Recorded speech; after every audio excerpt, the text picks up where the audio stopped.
Episode one of the first customer. All right, so we're gonna keep it cordial and light because I'm gonna do heavy editing at the end because I'm sure I'm gonna mess up a lot anyway. So anyway, Tyler Ward, hello, my friend. How are you?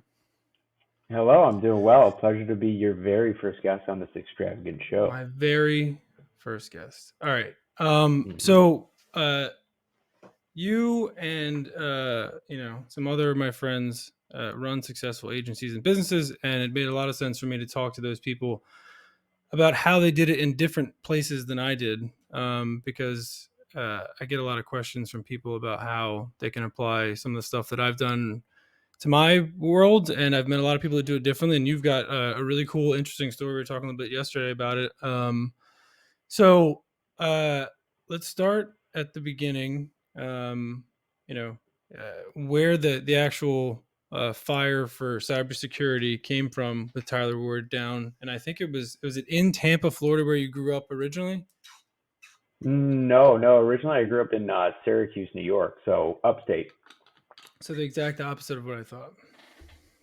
Cold, Slightly different weather. slightly different. So your parents are entrepreneurs. Um, hmm And you mentioned that you had kind of followed in their footsteps a little bit, even the same type of business, the asphalt business.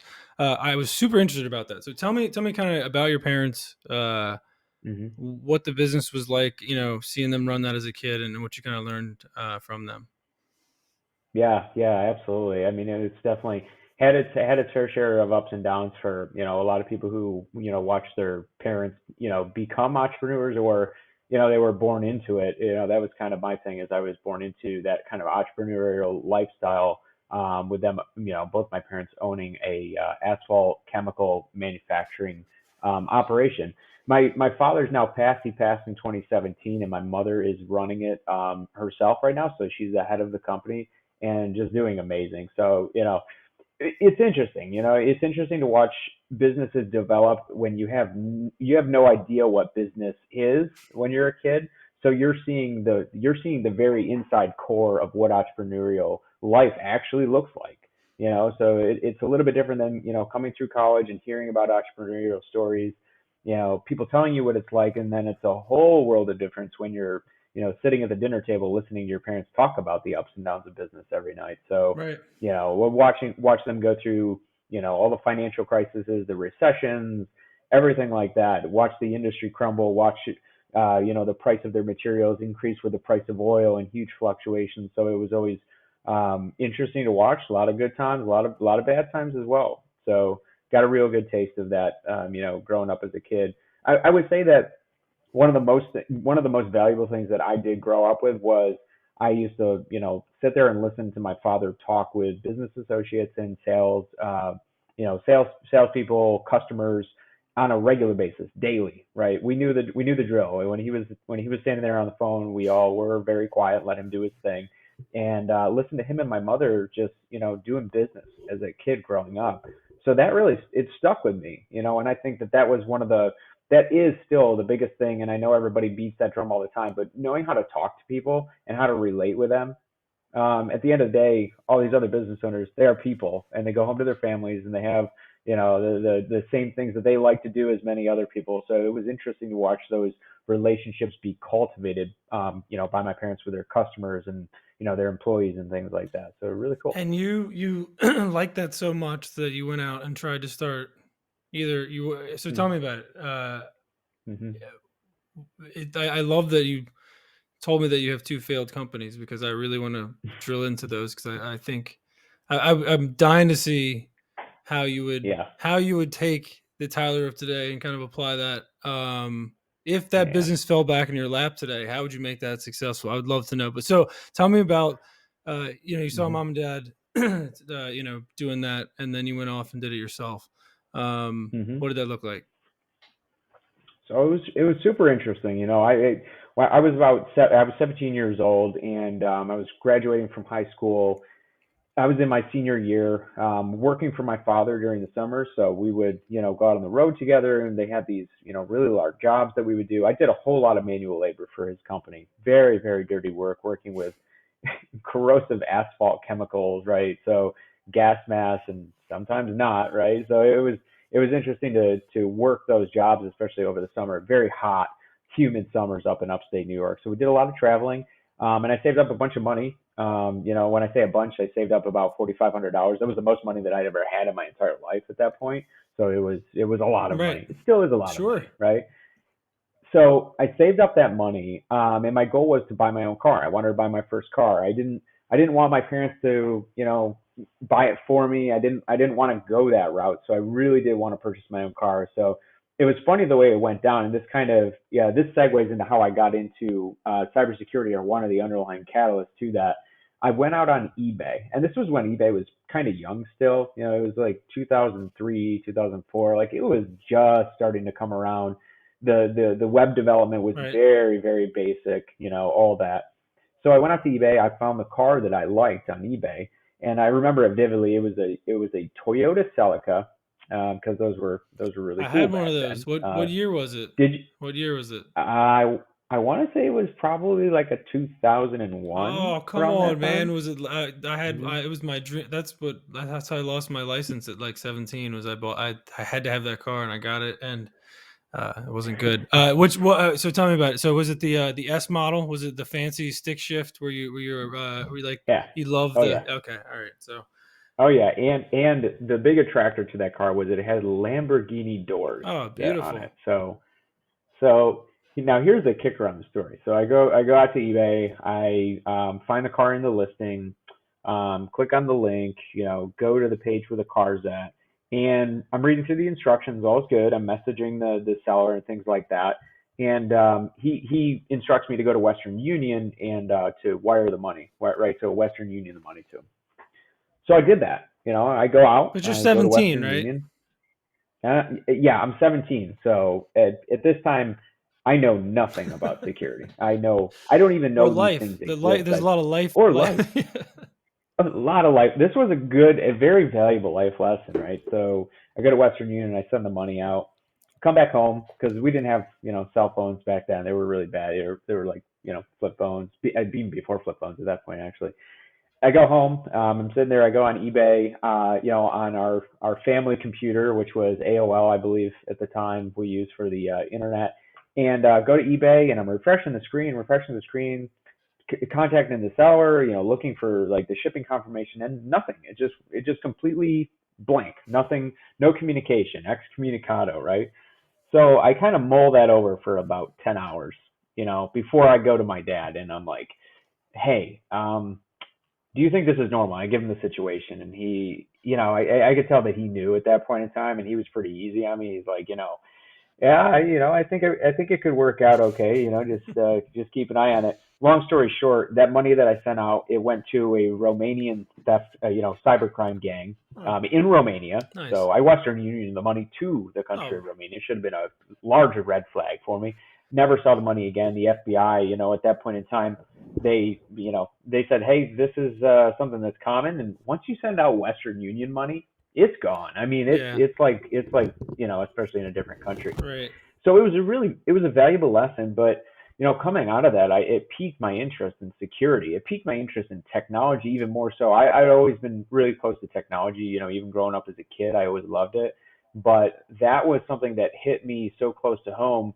It made me really think of how did that happen? How did I fall victim to that? What did I do wrong? How did they do it though? Right. What did they do? Like, this is a viable business model for people, and it seems to be working for the criminal underground.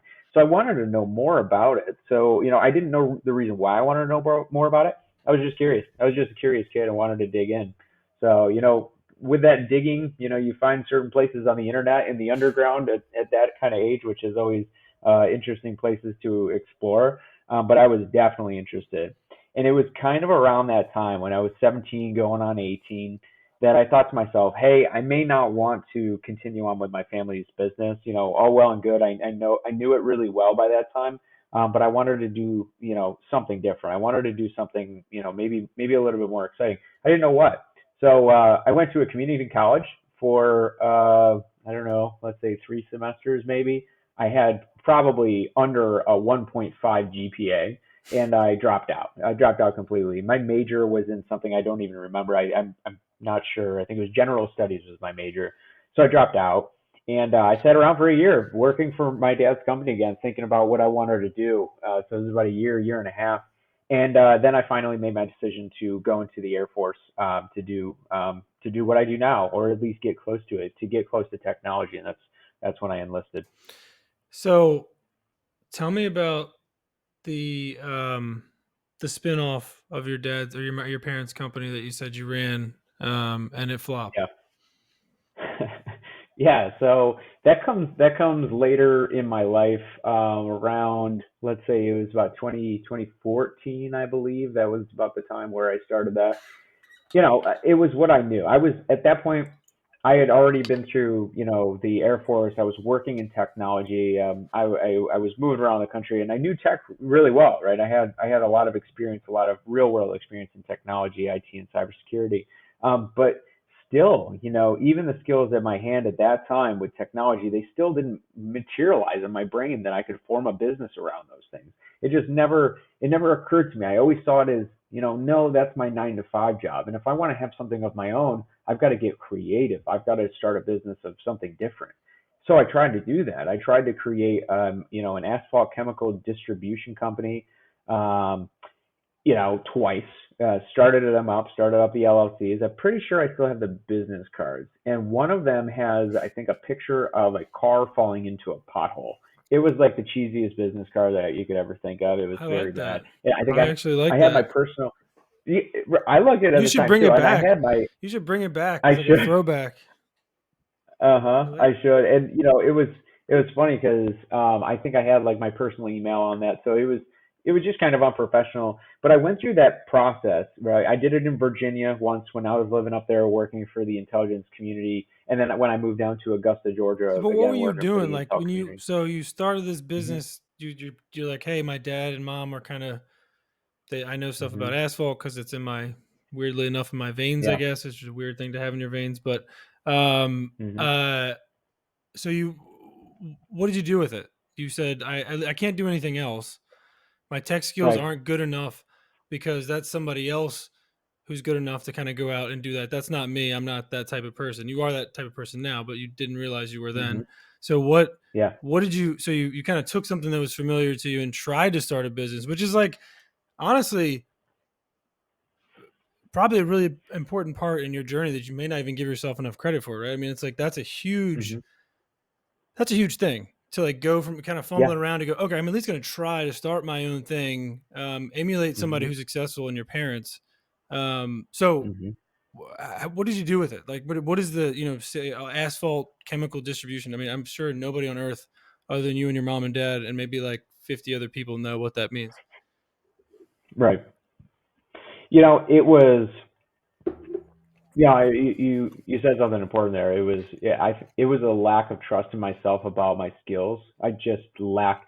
There were a couple different parts of why I did it. If I think back to it, I think the main reason why I did it was that was a point in time to where my parents' business was going through a big time low point.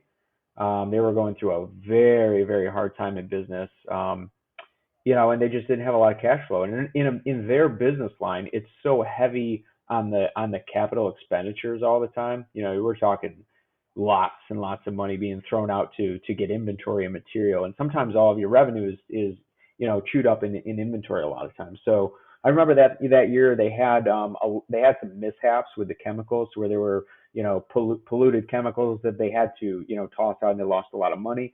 So I wanted to help out. I saw what was going on with my family, and I was distanced from them physically. So I wanted to see if I could maybe start an offshoot, and using that offshoot business through a distribution network, I could create more manufacturing revenue for them. So if I got customers in the state that I was living in or around those states to buy large quantities of these chemicals, then it would help them out with manufacturing. So I tried to do that, but my passion just wasn't there, and I had a lot of conversations with my wife about that during that time, and she knew why I was doing it, but she knew that my passion just wasn't there, right? And she never tried to talk me out of it, but she was always letting me know, like, hey, these are good business training wheels, but you should probably go with something that your desire burns for, Right, right? right. So Yeah. so just to back up, so you did the Air Force stuff. Hmm. how much did we skip between there and when you started the asphalt business? And then what was the next bit? So you did Yeah. two iterations of that? You did two iterations of uh, Uh-huh. asphalt chemical distribution, which just is so exciting. I can see why you're so Yeah. passionate about it. No, I'm kidding. I'm sure that Uh-huh. the thing is got to be interested about it, right? I mean, your parents found something that they enjoyed about selling the shit Yeah. for however many Hmm. years. So, Hmm. whatever. Some people enjoy stuff, some people don't. Um, Exactly. so tell me about let's for the sake of like just our own sanity, because I could talk to you for Hmm. about 15 hours. Um, where did you make the switch from kind of fumbling around with the asphalt business that wasn't successful to Hmm. realizing that either you did or you could, there's some way to apply? Was it somebody told you? Did you see an ad on a something? Were you like, how do I did this stuff in the Air Force? Give Hmm. me the Air Force cybersecurity Tyler background. I know Yeah. what stemmed it, but how do we get to where we are today? Yeah, yeah. So we definitely skipped a bunch of meat in the middle, for sure. And I'll run over that real quick. So, went into the Air Force. I only did 4 years in the Air Force, but I was deployed for a lot of it. Spent almost a year in Afghanistan at a little outpost out there, which was lots of fun. So that was fun. I can't really say a whole lot more beyond that. I wish I could. And then I spent some time in Eastern Africa, so right near Somalia. I spent about 8 months in a little country called Djibouti. So it was interesting. It was an interesting career. Got to work with all sorts of like technology and security. It was awesome. It was an awesome experience. But I knew that there was something there beyond that. Afterwards, I had ambitions to complete my bachelor's degree. That was a big thing for me, and then go on to a master's degree. Those were in my sights.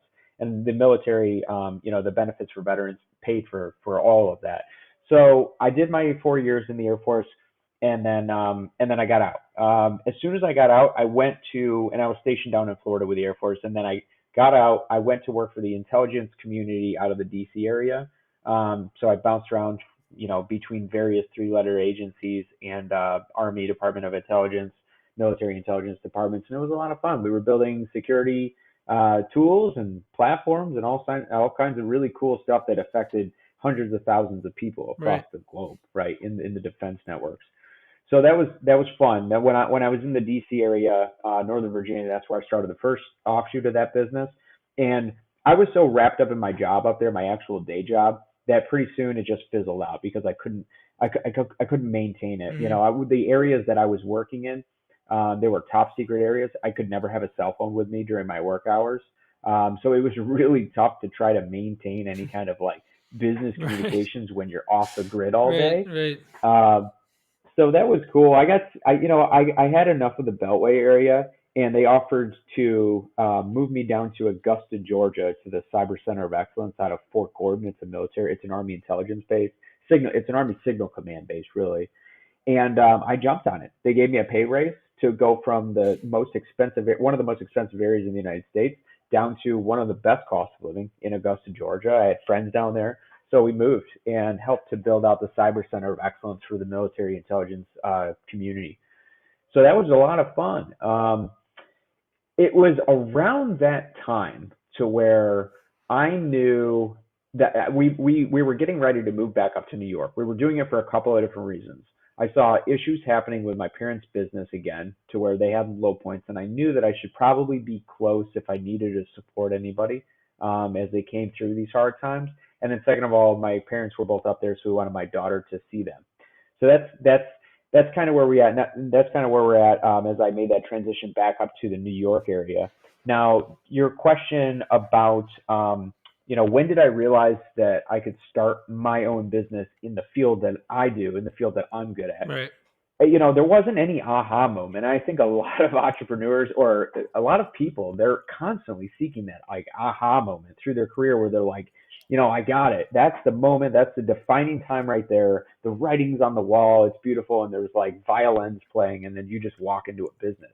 It doesn't happen like that. It happens by happenstance a lot of the times. For me, it was because after my military and intelligence department career, I had made a purposeful transition to switch over to the private sector. I wanted to go and work for security companies who did this all day long. I wanted to get exposure to tons of different clients, and my goals were set on really being a consultant and having a wide skill area. I knew I wanted to learn a wide skill area because I knew that that was valuable. That's what was valuable in my military career. I continued to develop all my skills across various technologies and various areas of expertise, and it opened up the doors to my job perspectives, wide open for me all the time. So I figured, hey, that's probably a good idea if I continue on with that path. And I started with I worked for a couple of companies up in New York, building cybersecurity teams for them, and just doing it day in and day out. And honestly, I got to one day working within these companies, both great companies, nothing against them or anything like that, good people to work with. But I realized, like, hey, I've gone from, implementing client solutions to figuring out, some of the billing aspects, writing contracts, writing statements of work, following the entire sales cycle all the way through, selling my own clients, and then delivering on the work. And that was kind of, I guess, if there's an aha moment to where I said to myself, this looks like just about everything. Like, I just need to know the more business nuance pieces of this, and I think I could do this myself, right? It became not a mystery to me. And I think that that's where a lot of people who become entrepreneurs, a lot of them, not all, but they get to upper echelons within companies, and at that time I was a vice president of a security company in New York. And I got to that upper echelon to where I said, hey, like, this isn't a mystery. Wait a second. Like, there's no magic happening at the top to where somebody's like, There's I less like magic. Harvard, Ivy League. There's less Yeah, magic at it the was, top. there's less magic at the top. And once I realized that, it became not a mystery to me anymore. And all of the things that everybody had ever told me about entrepreneurship, about, it's not that hard. You just have to dedicate yourself to it. It's all those, like, empty words that were empty before, and they seemed like blah blah before to me. They all made sense to me now, to where people would say, you just have to start a business, do something you're good at, make sure you got all the business stuff squared away, and press on. None of that made sense to me, and at that point it really did. And that's when I jumped off. And I took a year to write a book, which was really a lot of fun. And I started my own business. So I started this business, Credence Solutions Group, CSG How Cyber. long? When did you guys? When is that formed? When was the actual year Mhm. of formation? 2017. So we 2017. started in, we started in 2017. It's funny. Initially, I started the business to do government contracting work. Right. So it's a disabled veteran-owned small business. So I started this business to do predominantly government contracting work.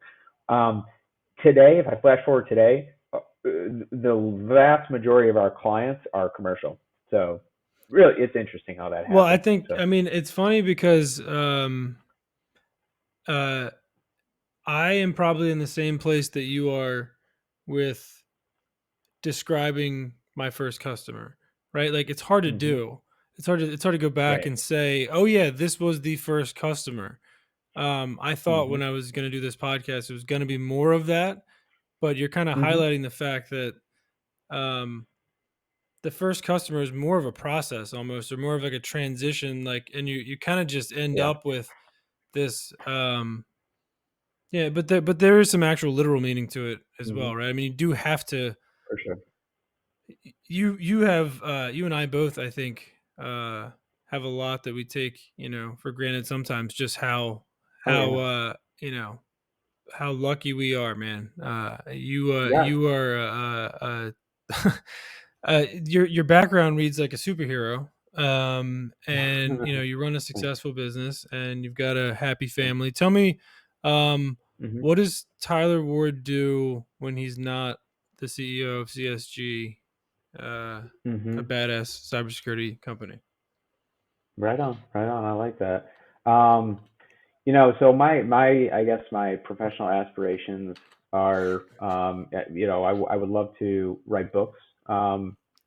Professionally, that's really what I like to Professionally, do. like Just full wrote one. time, or not? Well, Well, not full I time. don't Full think I right. can. Full time is what anything is. As much as anything can be full time for us. Mhm. Mhm. I think my aspirations are definitely to continue. I love my field. I love my field of work. But I also love writing. I love writing. So that's a big passion of mine. I like hanging out with my family. I like doing yoga. Big, kind of big into yoga. I'm not very flexible, but I'm getting there. So I enjoy those things. I like shooting. So shooting is a really nice hobby of mine that I love to do. I try to get out to the range at least once a week, and go shoot some guns. I find that to be a lot of fun. But building a business for me is fun, and I think that, like, as I look when I look at successful entrepreneurs and ones that came into the game, failed, and then they go back to their day job, I think there's one common difference is, like, and everybody says, like, well, you have to love it. You have to like live it though. You have to live it, and your whole family has to be all in on it. They have to understand, and my family is awesome, and I'm sure yours is the same way. They understand. They understand that what we're doing, we are making a sacrifice on some things so that we can build something better for them. We can build maybe a future for them that, they may not have so many financial worries, or they'll have a job to come into if they want to. It was like, one of the greatest things when I was growing up as a kid was I had really two distinct paths. I had my path door number one that I could walk through, which was go and work for my family's company. It was secure. It seemed secure. It was kind of right there. It was easy to transition to. Or door number two, I could go on my walkabout, right? I could walk off into the desert, and I could figure out my own life. And I chose door number two, but I would love to give my children that same option. It real quick, it was funny when you so if I flash back to what, like, one of the other reasons why I joined the military is I was sitting there and I was looking through an old photo album of my dad, and my dad was in med school when he was in college. He dropped out of med school, I think, in his third year of med school, and he was brilliant. He was a brilliant guy. He dropped out of med school to go over to Saudi Arabia and work for a land surveying company, making more money than he had ever seen before in his life. And I was looking through pictures of that, of him standing next to camels and people in Saudi Arabia and building up a military. I think it was called the King Khalid Military City. And I was like, my life is boring, man. So I looked at that and I was like, I got to do something. I have to go, and, like, I have to one up my dad. And we always had this thing with each other where he would tell me a story, and then I would try to one up him on it. And I think that was a healthy form of competition. And I seek that in my business now. And that's why I have, close people like yourself and others that, in business, we're silently competing with each other, even though we're deep partners and we 100%. share with each other. 100%. But there's an energy you feed off of with other entrepreneurs, and I just love that, to keep really great people in your circle that inspire you.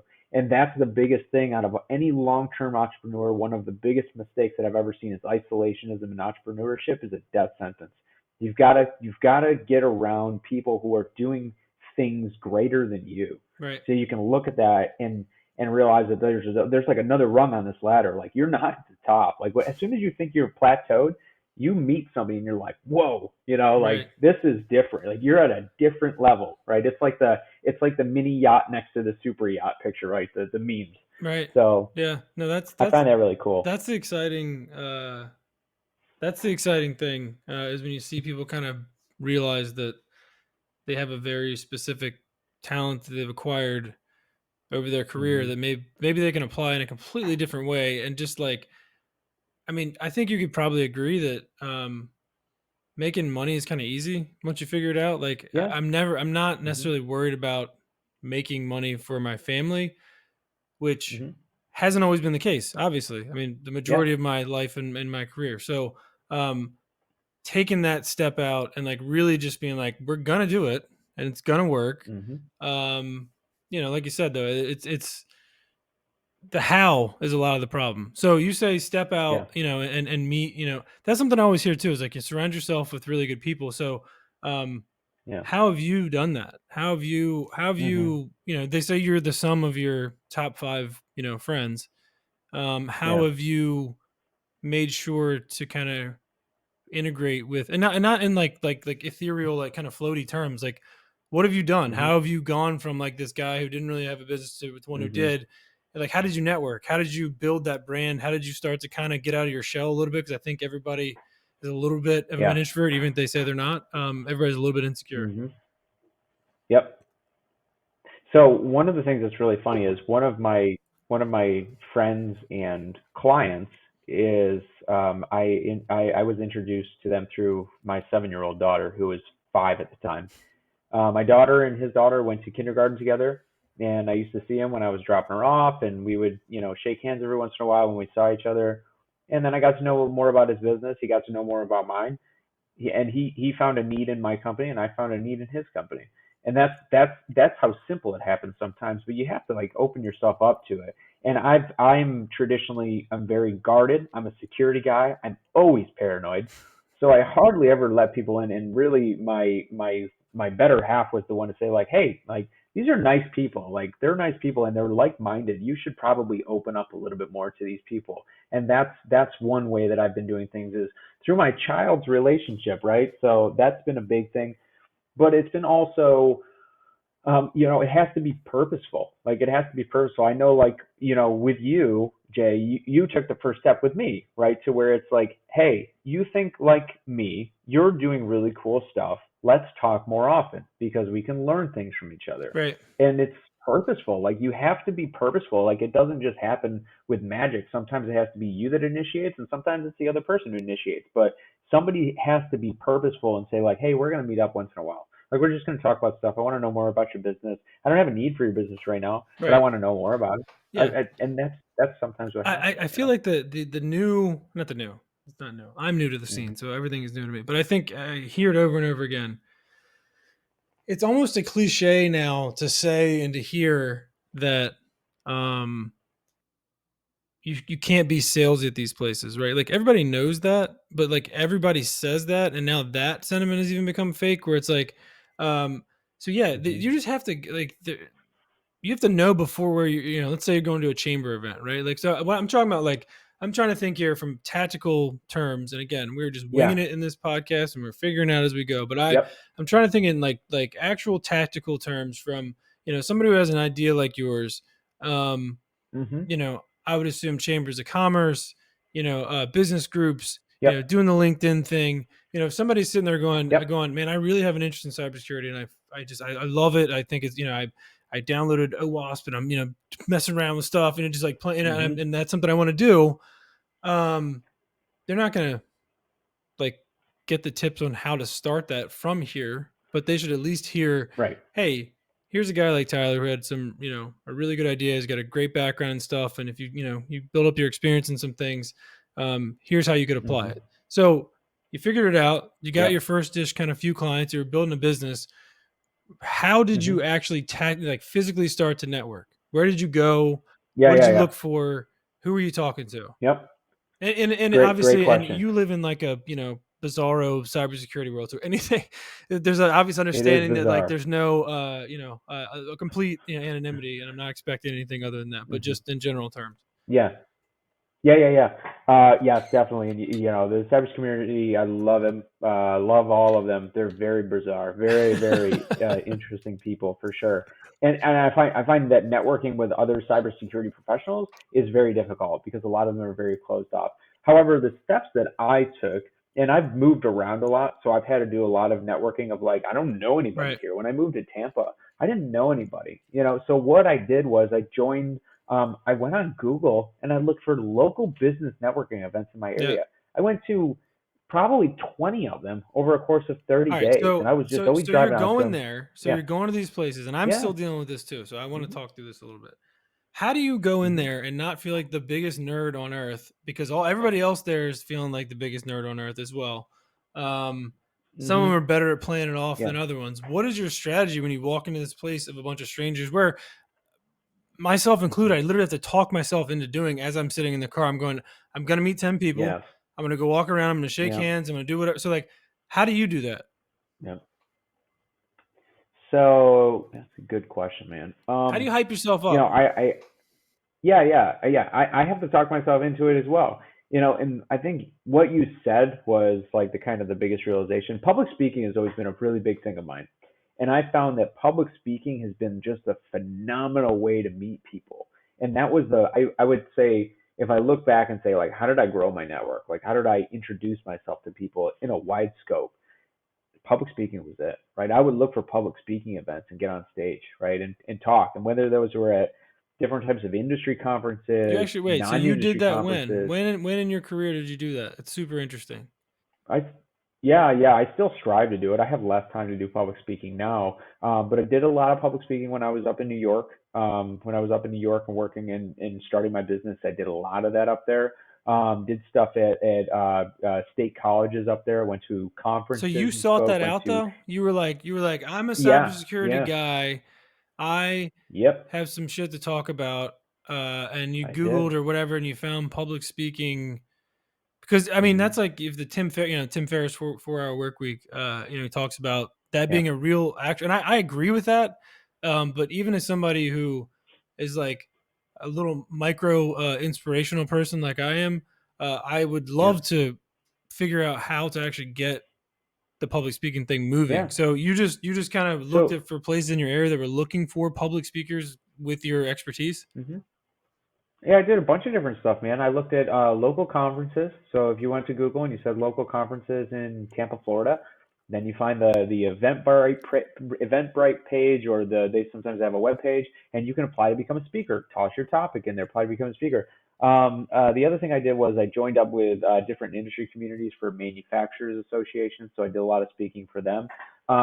And then just trying to get exposure through different events and applying for them and reaching out to event coordinators and saying, hey, here's what I'm good at. Here's where my expertise lies. I'm a professional hacker. And, people love that. They wanted to hear about how do you break into companies. Like, it's cool stuff. So if you have a good story to tell, if you have cool stories and you got some expertise, you can find speaking events. It's just a matter of where do you look for them? And you may have to start small. You may be talking to a group of 5 people to start, but you've got to start somewhere Right. with it.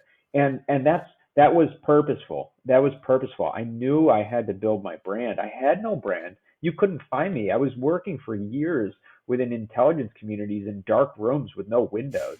Like, I was a nobody. I didn't even have when I was getting out of the military, I didn't even have a LinkedIn account. Like, I had nothing. I was in the shadows, and I knew that in order to grow myself professionally, grow a business, I had to get exposure. And that was a good way. Looking for local events, networking with people, tossing your name in the hat, and not being afraid to get up on stage and speak. Wow.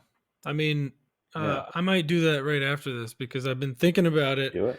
Um, what's Oh, there's also, if I can yeah, if I can no, tell you one please more thing, do, there's please do. also yeah, and there's also professional speakers and presenter websites out there to where you can set up a profile, and conferences and organizations and industries Hmm. who are looking for speakers, they can go through kind of like a Right, contractor list, sure, or just a list, a menu of people, read your background, read your bio, and you might get picked to do a paid speaking event. Sometimes they're not paid, which is fine. It's good exposure. right.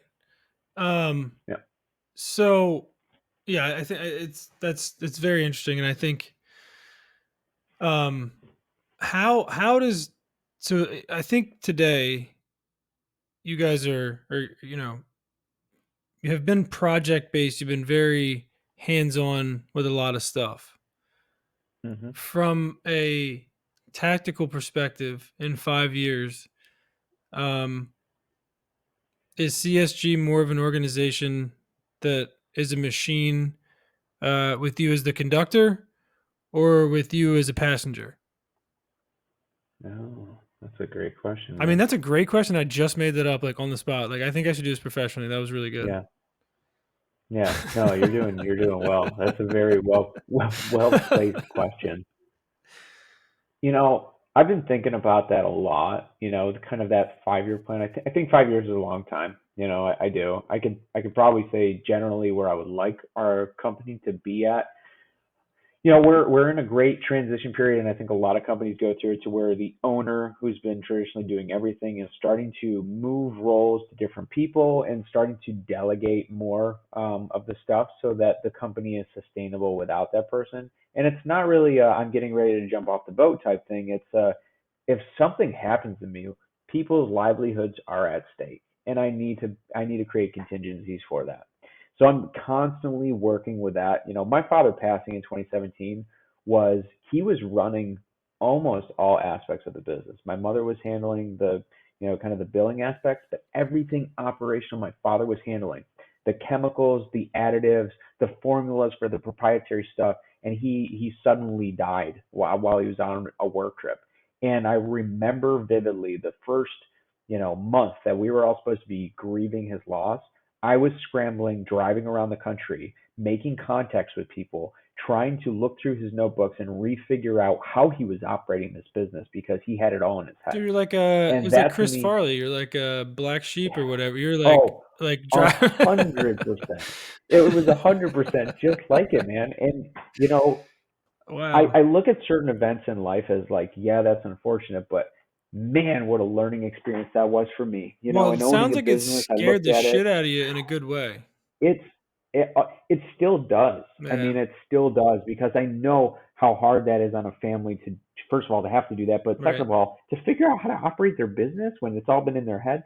So back to your question, the 5-year plan, systematically make the business continuity completely functioning, whether or not I am directly involved with day to day operations. I love what I do. So in 5 years, I don't see myself stepping it far away from any of the operational stuff because I really love it and I'm young and energized about my business. But where personally I would like to be is creating more space for me to do more philanthropy and authoring of novels and books and content. Um, and then my business, I don't have the drive to turn my company into a 1,000-person company. I don't. I've been there before. I've been in large organizations before. I like to think of my company as more along the lines of kind of the special operations unit of cybersecurity. You have your Deloitte's, you have the big four that are out there, but there's a lot of customers in between that they need immediate results. They can't wait. They don't need all the paperwork. They need boots on the ground and they need help. We're dealing with those cases right now. Large scale ransomware attacks, large scale data breaches. These companies have no lifeline. They're waving a white flag in the air. And our company has been there to take care of those clients in those times of need. And that's what's so gratifying about our jobs. That's why, we love what we do more so than working for a very large company because we're seeing direct impact on clients. And we like to continue that. So growth of the company for sure, growth of headcount for sure, but really staying true to our roots of immediate action, defining results for clients. I think that's important for our brand and our name. Yeah.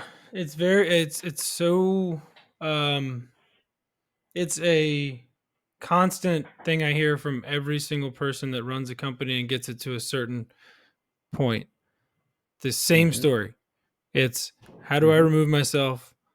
How do I keep myself involved enough that it's still my company? It still represents me as a person and what I've built over the years.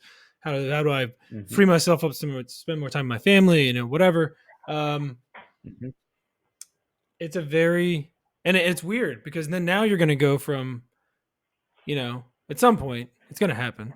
Hmm. You're going to be Tyler the cybersecurity guy to Tyler the cybersecurity business owner guy, right? And like you Right. have to make that switch if you want to take like the next year. And like everybody's going through that, and I'm doing the same thing. I Hmm. talk to guys who have 6 or 10 million revenue businesses, same thing. They're like, I'm trying to set up the Hmm. delegation. I'm like, wow. So like me, where I'm at, have not completely figured it out, but I've got a lot of it delegated. I'm not as far off as I thought I was. So um anyway, so we're getting close, I guess, to the 45-minute mark.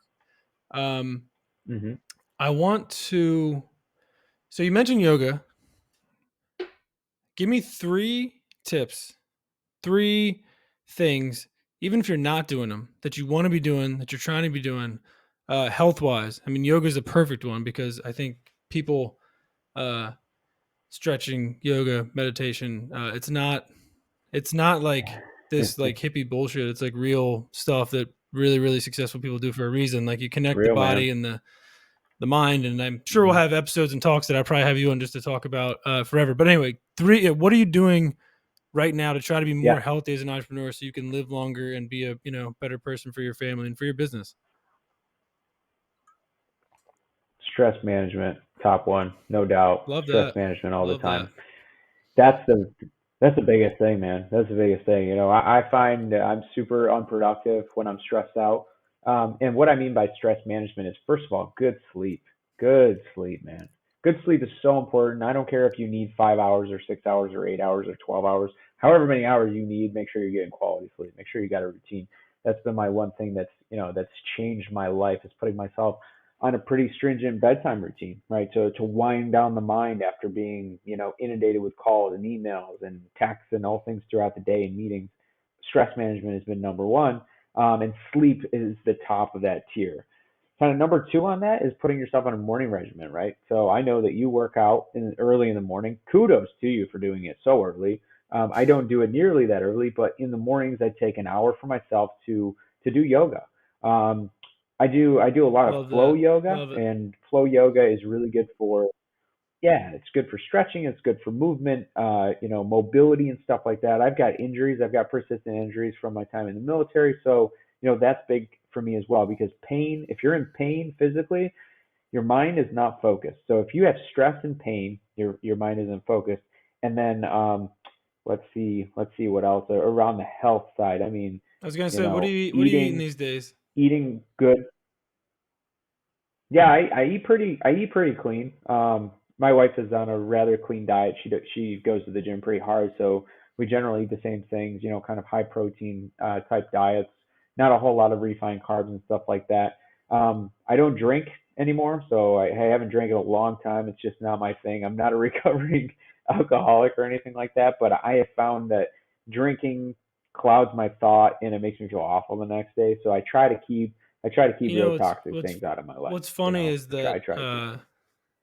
this will never be anything we talk about on this podcast, but uh, and maybe it is. But my wife quit drinking like 3 years ago because she was an alcoholic, and I was right there with her, I think. And then I kind of Hmm. like didn't quit, and then probably about 8 or 9 months ago, I wasn't. I mean, I wasn't. I mean, I didn't have a big issue, but I was drinking too much. Hmm.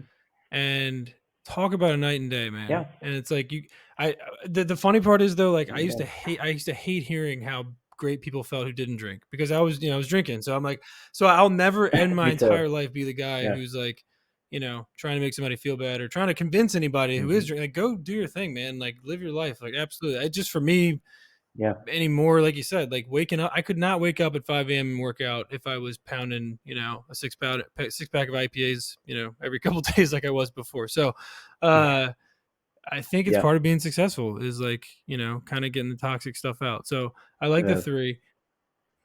Yeah, it is. What you notice, like, these things all start to make sense as you get more into business and get a little older on things, a little bit more mature. But like, I I was always asking myself, like, why do all these super successful CEOs, why are they like running Right, marathons? right, Why are they doing right, triathlons?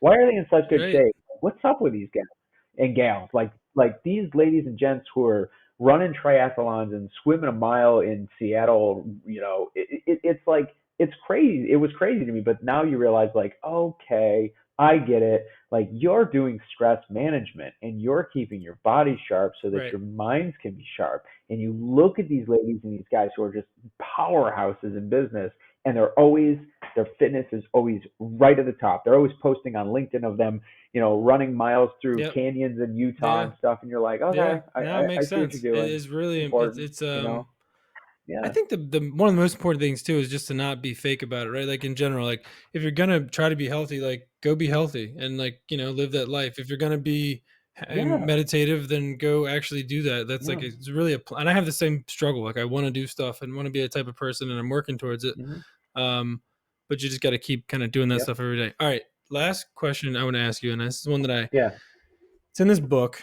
I think I got it from Five Below, and I got it from my wife, but then she didn't want to do it, and so I Hmm. started doing it. So that's a free plug for all the Hmm. listeners that are going to be watching this to go pick this book up. Nice. Um, there's one question that's really been messing with me. Not messing with me, but Yeah. so I like it. what would you attempt if you knew you couldn't fail? Because right now, I'm sure as an entrepreneur, you feel like you probably can't fail because you Yeah. know what success feels like. What would you do out of all the things that could be done if you knew you couldn't fail? Like business, are we talking We're business talking wise life, or baby. anything? Business wise, life wise, what is something uh, that Mm. fear or failure of it is keeping you from? And maybe the answer is nothing. Mm. I would love to jump. I would love to jump out of the What would I plane, but I'm attempt pretty if I sure that knew? my fear would not let me do that. So maybe that's one for me. I don't have a great answer. I mean, I'm like, That's pretty I cool. was looking. That's why I asked the question. I didn't know if you had a better answer. Hmm. Yeah, man. Wow, that's a good question. What would I do if I knew I couldn't fail? I guess I have to think of what I really want to do, but I'm too afraid to do it because I know I'm gonna fail. I think one of my biggest things is just being a good dad, being a good husband to my wife, being a good, a leader to my family. Like that's always the number one for me, and I'm always Mm-hmm. very afraid of failing at that.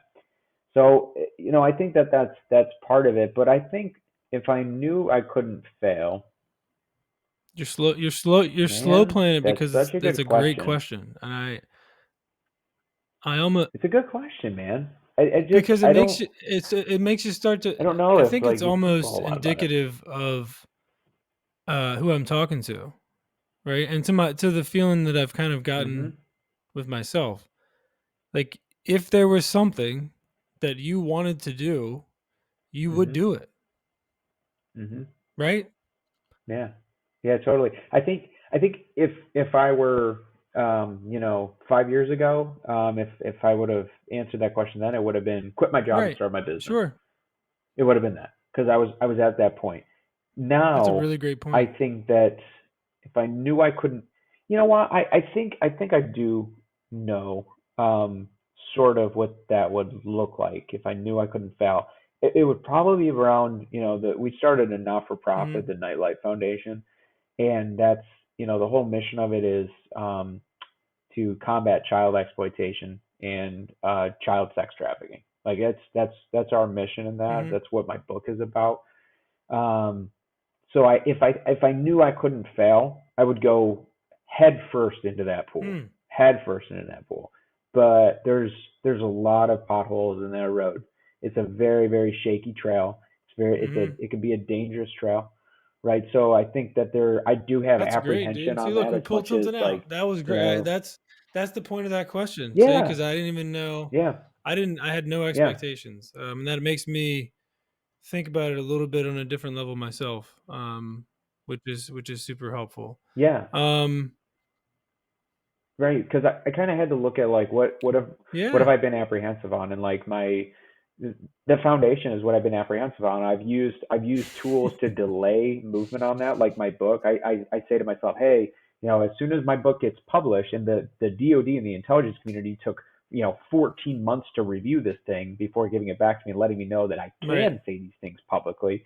I use that as like my timeline of like, well, I can't make too many inroads yet because I have to do this first. And anytime I start to like, even in business, if I say to myself like, no, this needs to come before this and this needs to come before this, that's Action cures fear. fear, That's buddy, fear man. driving That's those it. That's things. it. Action cures fear, dude. Action Because action cures the fear. thing that you're putting off is Yep. typically the most important thing to do.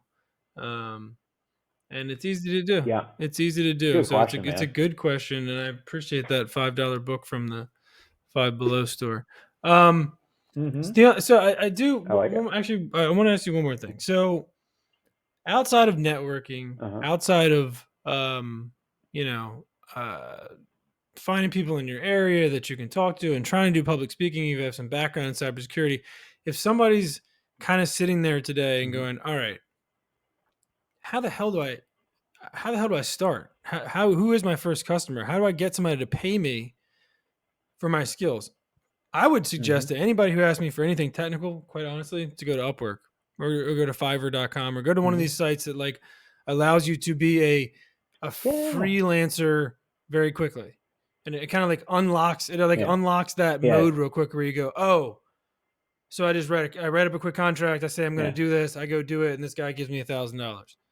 I think that would be my suggestion. Now, Totally. is there an analog for that in your? Mhm. Because now, not just, and I'm not going to get into this, but Yeah. now I'm switching to a different funnel for my business. So Mhm. like I'm not doing that funnel anymore. I'm doing another Yeah. funnel. So I am curious.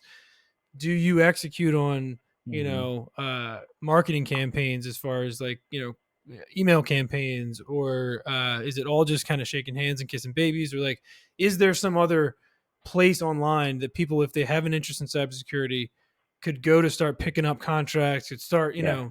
piecing together a career of consultancy to build an agency like you've built?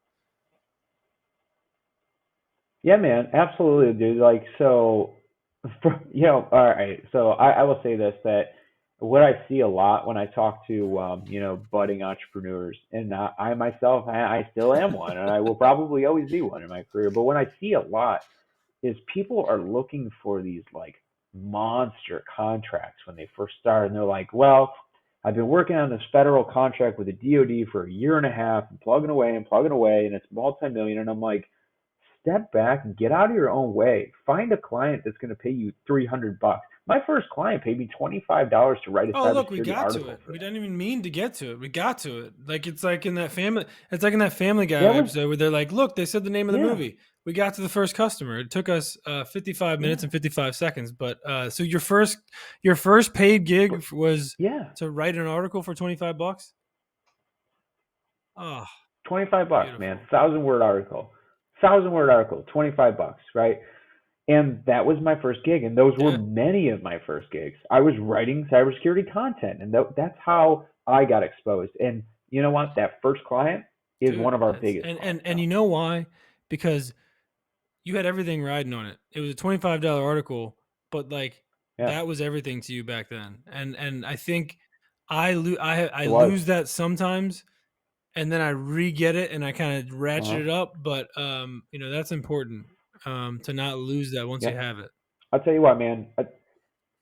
It's not. It's exactly important. And like I've taken so many lessons from my dad, and watching. I distinctly remember many conversations that I had with him when he was still alive, and when they were going through hard times in business, I watched him, go from a multi-million dollar business operator to one year going and filling potholes with asphalt materials out of the back of his truck. And it was surprising because I had known a life of, growing up with decent money. And he said to me, you know what, if you're not willing to put your pride aside in business, you will almost certainly fail. You'll never be able to make it through the hard times.